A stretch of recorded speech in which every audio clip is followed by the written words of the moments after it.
Nongeye kubaha ikaze inshuti bakunzi mwe mudahwema gukurikira ibiganiro hano kuri Green Roots TV.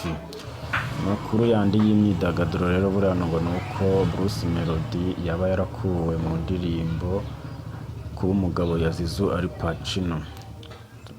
Zizou Alpacino yamamaye cyane mu muziki binyuze mu guhuriza hamwe abahanzi mu ndirimbo. Yatangaje ko Itayiwacu Bruce uzwi nka Bruce Melody yatigeze avanwa mu ndirimbo kuba umugabo yahurijemo abagize itsinda rya Tuff Gang, Kevin Mbanda ndetse na Jay-C.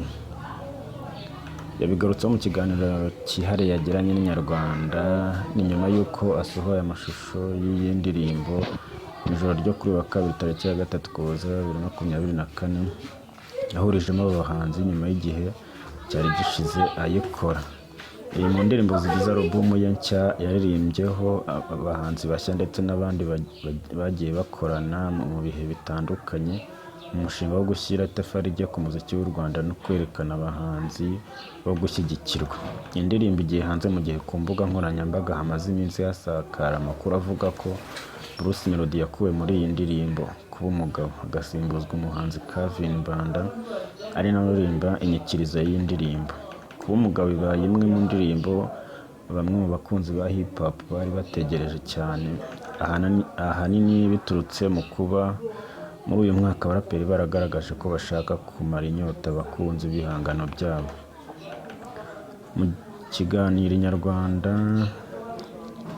Mu kiganiro n'Inyarwanda, Zizou Alpacino yavuze ko yatunguwe no gusakara kw'amakuru avuga ko yakuye Bruce Melody muri iyi ndirimbo kuko ni umuhanzi mukuru, ni umuhanzi w'umuhanga.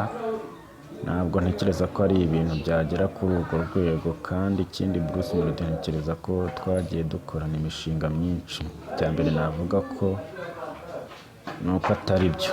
Yavuze ko batigeze baganiriza Bruce Melody kuri uyu mushinga ndetse ko mu bahanzi ba hafi batekereje gukorana nawe ntabwo yarimo. Kuvuga gukorana kuri uyu mushinga w'indirimbo kuba umugabo. Kuri Zizou Alpacino rero aravuga ati ni ibinyoma kuko kuba umugabo n'indirimbo nateguye igihe kinini. Rero Kevin Mbanda na Bruce Melody buri wese afite umwihariko we, kandi njyewe iyo ngiye gukora indirimbo hari icyo mba nshaka. Mba numva n'umuntu twagirana nawe nkamuvugisha tugakorana.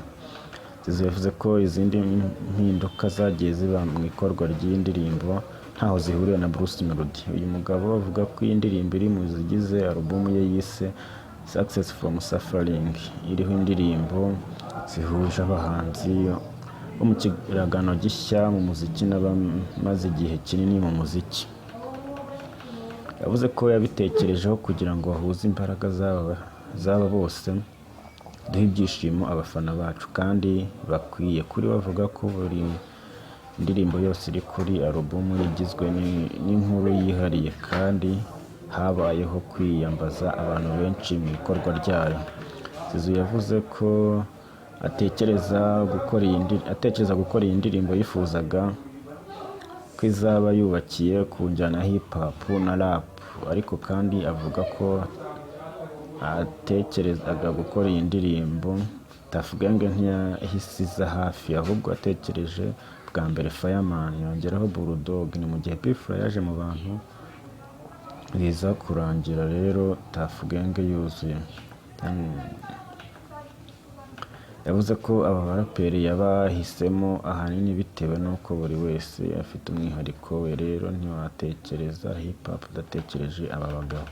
Zizou yavuze ko yumvaga Jay-C ari umwe mu bo yifuza muri iyi ndirimbo, ariko yakwibuka ko muri iki gihe atari gushyira imbaraga cyane mu muziki, agatekereza ko nabimubwira atazahita amwemerera.